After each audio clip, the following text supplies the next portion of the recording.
చెప్పే మాయ మంత్రం కథ కదే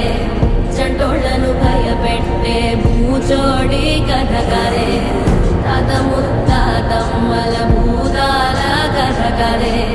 విక్రమాదిత్యుడు చెప్పిన వేదాడుడి కథ కదే దీపము నుండి బియ్యం వచ్చే అల్లావుద్దీన్ కథ కదే ఇది ముడత చర్మం ముసలి చెప్పే కథలాంటి నిజమేలే